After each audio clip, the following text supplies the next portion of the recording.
طیبہ طیبہ طیبہ طیبہ طیبہ طیبہ طیبہ طیبہ طیبہ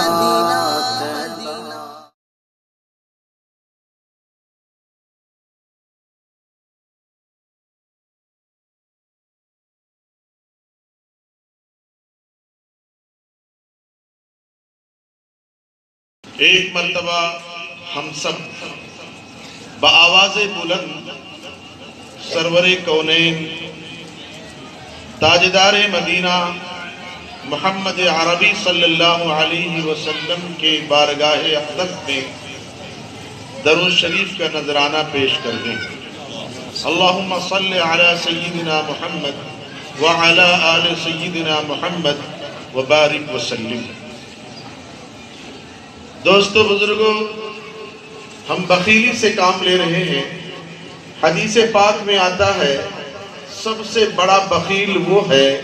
جب میرا نام لیا جائے تو مجھ پر درود پاک نہ بھیجے۔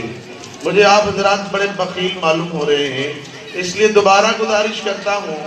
کہ ہم بآواز بلند ایک مرتبہ درود پاک کا نذرانہ پیش کریں۔ اللہم صلی علی سیدنا محمد وعلی آل سیدنا محمد وبارک وسلم۔ میرے دوست بزرگوں، آقا صلی اللہ علیہ وسلم کی ذات اقدس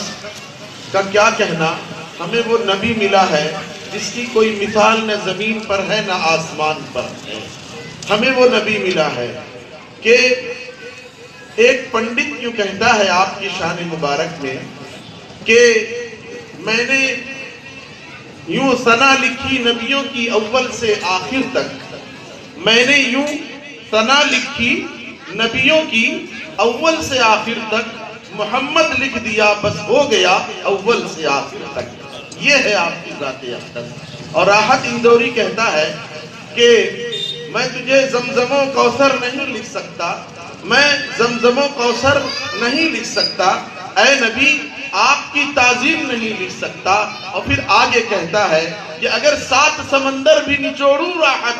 آپ کے نام کی ایک میم نہیں لکھ سکتا۔ میرے دوستو، وہ ذات بابرکت اور ایسا پیارا اور مبارک مشفق و مہربان نبی ہمیں ملا ہے۔ ہم آپ کی ذات اقدس پر اگر درود پڑھنے پر بخل کریں اور درود پڑھنے پر اگر جان چرائیں تو ہم سے بڑا بدبخت کوئی نہیں ہوگا۔ میرے دوست بزرگوں، نبی پاک صلی اللہ علیہ وسلم کی ذات اقدس وہ ہستی ہے کہ اگر آپ نہ ملے ہوتے تو ہمیں قرآن پاک کے 30 پارے نہ ملے ہوتے، اگر آپ نہ آئے ہوتے تو ہمیں رمضان المبارک کے 30 روزے نہ ملے ہوتے، اگر آپ نہ آئے ہوتے تو یہ زمین نہ ہوتی، اگر آپ نہ آئے ہوتے تو آسمان نہ ہوتا، بلکہ آگے چل کر کے یہ کہہ دیا جائے اگر آپ تشریف نہ لائے ہوتے تو رب کا پتہ بھی نہ ملتا۔ میرے دوست بزرگوں، وہ ذات اقدس ہے۔ اس لیے پھر دوبارہ بآواز بلند ایک مرتبہ اور درود پاک کا نذرانہ پیش کر دیں۔ اللہم صلی علی سیدنا محمد وعلی آل سیدنا محمد وبارک وسلم۔ دوستو بزرگوں، یہ جلسہ منعقد کیا گیا مدرسے کی نسبت پر، کہہ لیا جائے قرآن و حدیث کی نسبت پر۔ ابھی معصوم بچیاں باقیات الصالحات کی اپنا پروگرام پیش کر رہی تھی، ترانہ پیش کیا کچھ بچیوں نے، اور انہی بچیوں میں ایک بچی نے مدرسے نے دنیا کو کیا دیا اس موضوع پر تقریر پیش کر رہی تھی۔ بہت اچھا موضوع تھا اور بچی بھی بہت اچھے انداز میں تقریر پیش کر رہی تھی۔ میں یہ ہمارے جو مسلمان بھائی تشریف لائے ہوئے ہیں، یقین جانیے ان کے پیچھے ان کے اساتذہ اور معلمہ کی بڑی محنت، بڑی قربانیاں ہیں۔ یہ معمولی نہیں ہے کہ مجمع کے سامنے اسٹیج پر کھڑے ہو کر کے کوئی بات کرنا، تقریر کرنا، ترانہ پیش کرنا، یہ آسان کام نہیں ہے، بہت مشکل کام ہے۔ ہم میں سے اگر کسی شخص کو کھڑا کر کے کہا جائے کہ 10 منٹ کوئی بات بتلائیں دین کی، تو بہت کم ایسے ہوں گے جو 10 منٹ کوئی بات کر سکیں۔ یہ ننھی ننھی بچیاں پروگرام پیش کر رہی تھی، معلوم یہ ہوا کہ ان کے پیچھے کتنی محنت ہے ان کے معلمہ اور ان کے اساتذہ کا۔ میں مبارکبادی دیتا ہوں حضرت مولانا شاہی صاحب دامت برکاتہ کہ انہوں نے بچیوں کی تعلیم و تربیت کے لیے ایک اچھا انتظام کیا ہے، اور مستقل محنت اور کوششیں ہو رہی ہیں، جس کوشش اور محنت کے نتیجے میں الحمدللہ ان سال 6 بچیاں اپنا مومنہ کورس مکمل کر کے اپنے اپنے گھروں پر جا رہی ہیں۔ یہی نہیں بلکہ جب سے یہ مدرسہ قائم ہوا ہے آج تک 52 طالبات نے اپنی مومنہ کورس مکمل کر کے اپنے گھر پر جا چکی ہیں اور دین کی خدمت کر رہی ہیں۔ اللہ تعالیٰ باقیات الصالحات کو قبول فرمائے، ذمہ داروں کو اللہ قبول فرمائے، پڑھنے پڑھانے والیوں کو اللہ تعالیٰ قبول فرمائے۔ میرے دوستو، یہ مدرسہ کہاں سے شروع ہوا؟ اس مدرسے کا تعلق کہاں سے ہے؟ میں آپ کو بتلاؤں تو تعجب ہوگا کہ یہ مدرسہ یہاں سے نہیں، دنیا سے نہیں شروع ہوا، بلکہ یہ مدرسہ آسمان سے شروع ہوا۔ سب سے پہلا مدرسہ آسمان پر اللہ نے قائم فرمایا، جس مدرسے کے 3 طلبہ تھے۔ جس مدرسے کے 3 طلبہ تھے، ایک حضرت آدم علیہ السلام، دوسرا ابلیس جو راندے درگاہ ہوا، اور تیسرے فرشتے۔ یہ اس مدرسے کے طلبہ تھے۔ یہ مدرسہ جتنے بھی مدارس ہیں ان کا تعلق وہاں سے ہے، چاہے وہ مکتب ہو یا جامعات ہو، اس کا تعلق وہاں سے ہے۔ اللہ تعالیٰ نے وہاں، دیکھیے تعمیر کا نام مدرسہ نہیں ہے، مدرسے کا مقصد علم، اور وہاں پر اللہ تعالیٰ نے وَعَلَّمَ آدَمَ الْأَسْمَاءَ كُلَّهَا، حضرت آدم علیہ السلام کو اللہ تعالیٰ نے ساری اشیاء کا علم سکھلایا۔ تو مقصد مدرسہ علم ہے، اور علم وہیں سے شروع ہوا، اور پھر اس کے بعد دنیا میں نبی پاک صلی اللہ علیہ وسلم نے مدینہ منورہ میں سب سے پہلا مدرسہ قائم کیا اصحاب صفہ کے نام سے۔ صفہ کے نام سے مدرسہ قائم کیا، جہاں صحابہ کرام رہ کر کے آپ سے علم حاصل کرتے تھے، آپ سے استفادہ کرتے تھے، اور اس مدرسے کے جو طلبہ تھے یہی اصحاب کرام تھے، اور اس تعداد میں کمی بیشی ہوا کرتی تھی، یہاں تک کہ 300 تک کی تعداد صفہ مدرسے کی لکھی، 300 تک کی تعداد پہنچ چکی ہے۔ یہ سارے مدارس کا ربط وہیں سے ہے۔ آپ کے اس شہر پربھنی میں گلی گلی مکاتب کا نظام ہے، مدارس کا جال پھیلا ہوا ہے، مساجد میں مکاتب کا نظام ہے۔ یہ بہت بڑی بات ہے، بہت ضرورت ہے اس حالات میں، اس پرفتن دور میں، کہ جگہ جگہ مکاتب کا نظام قائم کیا جائے، مدارس کا نظام قائم کیا جائے، قوم کے مسلمان بچوں کو مدارس اور مکاتب سے جوڑا جائے، ورنہ حالات بہت سخت ہیں۔ نماز اور روزہ اور زکوٰۃ اور حج کا مسئلہ نہیں ہے، حالات اتنے سخت ہیں، حالات اتنے پرفتن ہیں کہ ہمارے ایمان اور عقیدے کی حفاظت کرنا مشکل ہے۔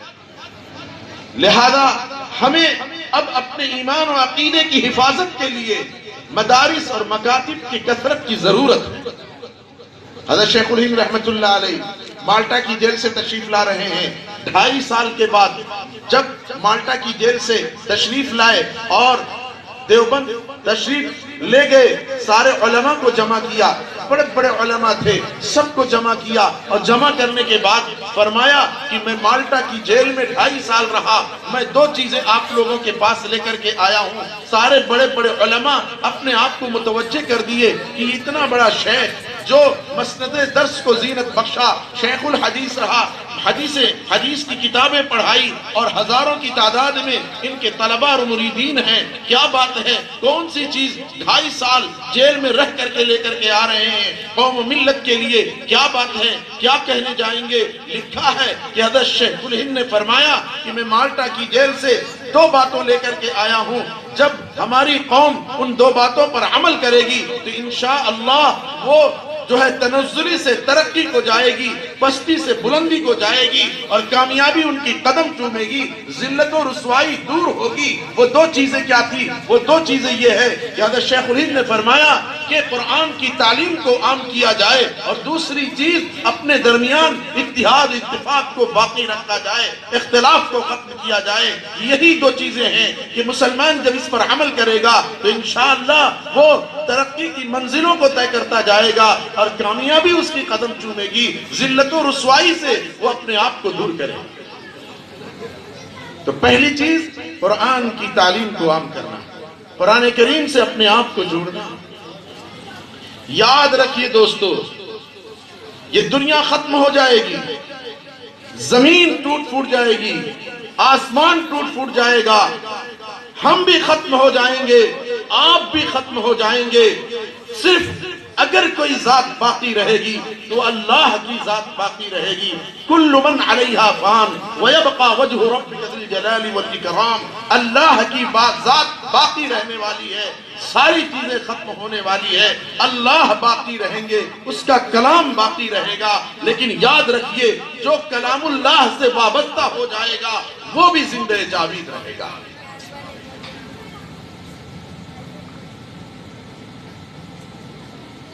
نہ مٹیں گے یہ مسلمان، نہ مٹے گا نام احمد، نہ مٹیں گے یہ مسلمان، نہ مٹے گا نام احمد، وہ چراغ کیا بجھے گا جسے خود خدا جلائے۔ قرآن سے وابستہ ہو جاؤ گے، قرآن سے اپنا تعلق جوڑ لو گے تو یاد رکھیے کہ دنیا چاہے کتنی بھی سازشیں کرتی رہے، چاہے کتنی بھی تدبیریں کرتی رہے، ہمیں مٹانے کے لیے یقین جانیے قرآن کا دعویٰ ہے ان اللہ یرفع بہذا الکتاب اقواما ویدع بہ آخرین۔ آقا فرماتے ہیں کہ قرآن سے جو جڑ گیا اسے اللہ رفعت عطا کریں گے، بلندی عطا کریں گے، اور قرآن پاک سے جس نے اپنا رشتہ توڑ لیا وہ پستی میں جائے گا، وہ ذلیل و خوار ہوگا۔ اس سبق کو صحابہ نے سمجھا تھا، انہوں نے قرآن سے اپنے آپ کو جوڑا تھا تو ان کا حال یہ تھا کہ وہ معزز تھے زمانے میں مسلمان ہو کر، وہ معزز تھے زمانے میں مسلمان ہو کر، ہم خوار ہوئے تاریک قرآن ہو کر۔ ہم خود اپنے دل پر ہاتھ رکھیں، دن میں ہم کتنے پارے پڑھتے ہیں، کتنے رکوع پڑھتے ہیں ہم، قرآن کے ساتھ ہمارا کیا معاملہ ہے، قرآن کے ساتھ ہمارا کیا تعلق ہے؟ کتنے ایسے ہوں گے رمضان شروع ہوتا ہے تو قرآن پکڑتے ہوں گے، رمضان ختم ہوتا ہے قرآن کو جزدان میں بانٹ کر کے رکھ دیتے ہوں گے، پورے سال توفیق نہیں ملتی ہوگی قرآن پاک کو پکڑنے کی اور پڑھنے کی۔ اور کتنے ایسے ہوں گے جب وہ ناظرہ پڑھ رہے ہوں گے، مکتب اور مدرسے میں پڑھ رہے ہوں گے، وہاں پر جو انہوں نے اپنا قرآن ناظرہ مکمل کیا اور اس کے بعد جو انہوں نے جزدان میں رکھا قرآن کو اور کالج اور اسکول کے حوالے ہوئے تو پھر وہ جو ہے قرآن پاک کو چھوتے ہی نہیں، پھر وہ قرآن پاک کو پڑھتے نہیں، زندگیاں گزر جاتی ہیں، قرآن پاک کی تلاوت کا موقع نہیں ملتا۔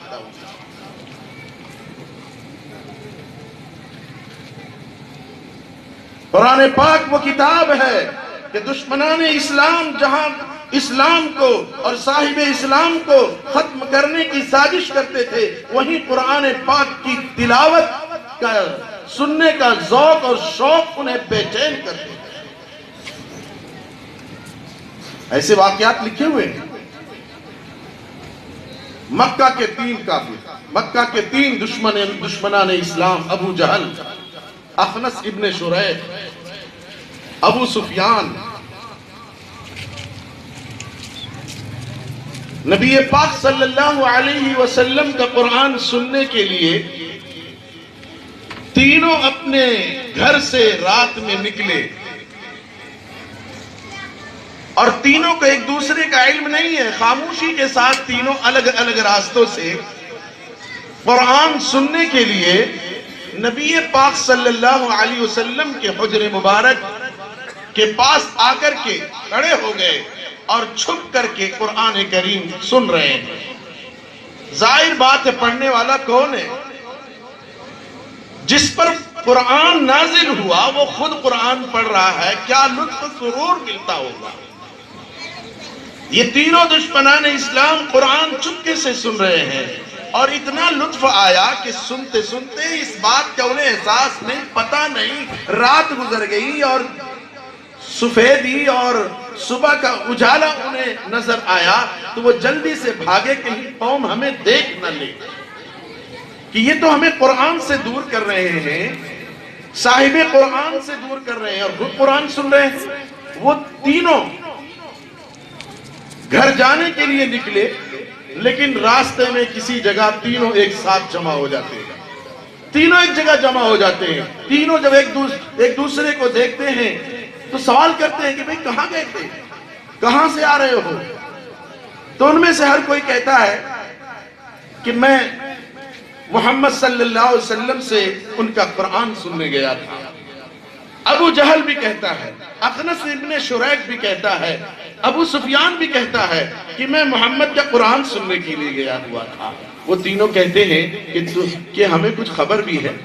ہم قوم کے سردار ہیں، لوگوں کو قرآن سے منع کرتے ہیں، ہم خود قرآن سنتے ہیں، قوم کو پتا چلے گا کیا کہے گی، پوری قوم جو ہے قرآن پر فدا ہو جائے گی اور قرآن پر جانبدار ہو جائے گی، اس لیے ہمیں یہ عمل چھوڑ دینا چاہیے۔ آئندہ ہم یہاں عہد و معاہدہ کریں کہ ہم آئندہ قرآن نہیں سنیں گے، آئندہ ہم وہاں نہیں جائیں گے۔ وہ عہد کرتے ہیں، اپنے گھر کو پہنچتے ہیں، دوسری رات میں پھر بے چینی ہوتی ہے، قرآن کا لطف وہ لے چکے تھے، بے چین ہوتے ہیں۔ ان میں سے ابو جہل سوچتا ہے کہ تینوں نے وعدہ کیا تھا کہ نہیں جائیں گے، اخنس بھی نہیں آئے گا، ابو سفیان بھی نہیں آئے گا، اگر میں چپکے سے چلا جاتا ہوں تو انہیں کیسے پتا چلے گا۔ ابو جہل اٹھتا ہے اور قرآن سننے کے نیت سے آپ کے گھر کے پاس پہنچ جاتا ہے۔ اخنس ابن شریک بھی سوچتا ہے کہ ابو جہل ابو سفیان نے نہ آنے کا معاہدہ کیا ہے، وہ نہیں آئیں گے، وہ بھی اپنے بستر سے اٹھتا ہے، قرآن سننے کے لیے پہنچ جاتا ہے، اور اخنس ابن شریک، ابو سفیان، یہ سب کے سب دوسری رات بھی چپکے سے کھڑے ہو کر قرآن سن رہے ہیں، یہاں تک کہ صبح ہو جاتی ہے۔ وہ تینوں پھر واپس وہاں سے چپکے سے نکلتے ہیں گھر جانے کے لیے، اور ایک راستے پر آ کر کے تینوں پھر جمع ہو جاتے ہیں۔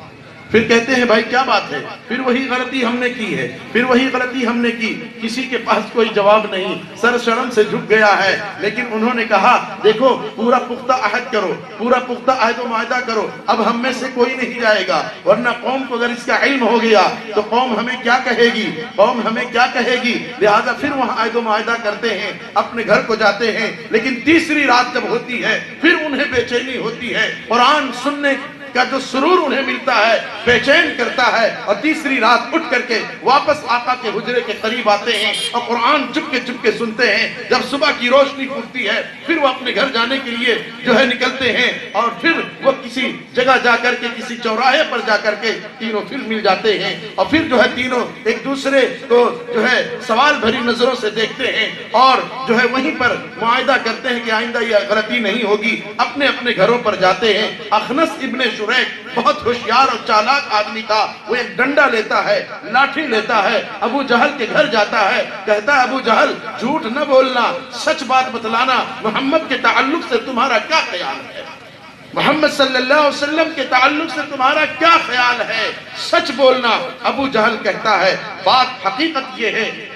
کہ ہماری اور ان کی ہمیشہ لڑائی رہی ہے، ہمارے اور ان کے خاندان کی لڑائی ہمیشہ چلتی رہی ہے، کبھی وہ غالب ہوئے ہیں، کبھی ہم مغلوب ہوئے ہیں، کبھی ہم غالب ہوئے ہیں، کبھی وہ مغلوب ہوئے ہیں، لڑائی ہمیشہ چلتی رہی ہے، لیکن ان کے خاندان کے لوگوں نے نبوت کا دعویٰ کیا ہے کہ یہ اللہ کے نبی ہیں، اور مجھے یقین ہے کہ اللہ اللہ کے نبی ہیں، قرآن اللہ کا کلام ہے، لیکن نبوت یہ کوئی جو ہے کسبی چیز نہیں ہے کہ انسان خود سے نبی بن جائے، یہ عطائی ہے، اللہ کی طرف سے فیصلہ ہے، اللہ کی طرف سے انتخاب ہے، لہذا اس میں ہم کچھ کر نہیں سکتے کہ ہم اپنے آپ کو یا کسی شخص کو نبی بنا دیں، ہمارا اس میں کوئی چل نہیں سکتا، ہم اس میں معذور و مجبور ہیں، ہمیں یقین ہے کہ اللہ کا نبی ہے، لیکن اس کے باوجود ہم نہیں مانیں گے اور ان سے اختلاف کرتے رہیں گے اور ان سے لڑتے جھگڑتے رہیں گے، ہم انہیں نبی ماننے کے لیے تیار نہیں ہیں، لیکن حقیقت یہ ہے کہ اللہ کے نبی ہے۔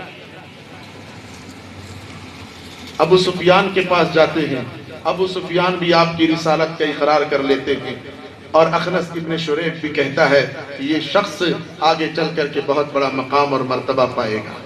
میرے دوستو، کہنے کا حاصل یہ ہے، قرآن وہ کلام ہے کہ دشمنان اسلام بھی سننے پر مجبور ہوتے تھے۔ آج ہم قرآن سے اپنے آپ کو دور کر لیے، قرآن سے ہمارا تعلق نہیں، ہم طرح طرح کی کتابیں پڑھیں گے اور جو ہے اخبارات جو ہے پڑھیں گے اور پتہ نہیں کیا کیا چیزیں پڑھیں گے اور سنیں گے، لیکن ہمارے پاس قرآن پڑھنے کا وقت نہیں، قرآن سننے کا وقت نہیں۔ میرے دوستو، جب قرآن سے ہم اپنا رشتہ توڑ لیں گے اور قرآن سے اپنے آپ کو الگ کر لیں گے تو پھر کس طرح سے دنیا میں کامیابی کے ساتھ ہم زندگی گزار سکیں گے؟ کس طرح سے؟ اس لیے ضرورت اس بات کی ہے کہ ہم اپنے آپ کو قرآن سے جوڑیں، مدرسوں سے جوڑیں اور علماء سے اپنے آپ کو جوڑیں اور اہل اللہ سے اپنے آپ کو جوڑیں۔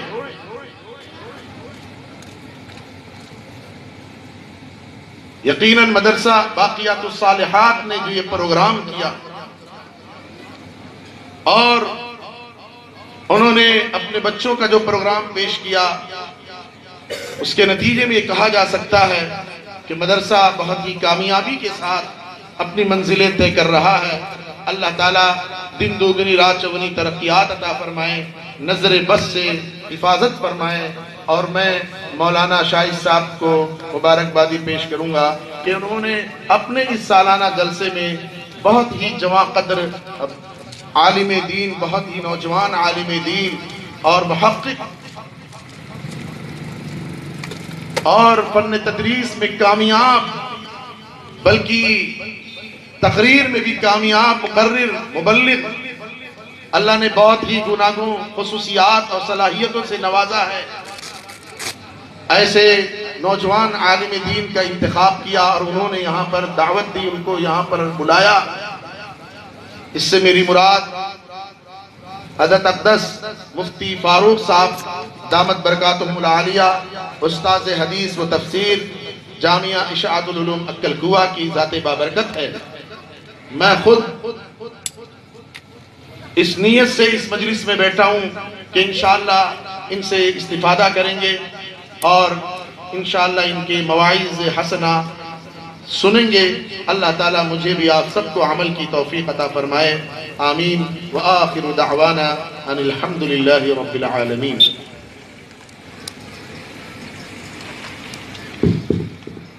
اللہ احسن۔ محترم حاضرین، یہ تھے حضرت مولانا غیاث صاحب ہاشمی جو اپنے قیمتی خطاب سے ہمیں مستفیض فرمائے۔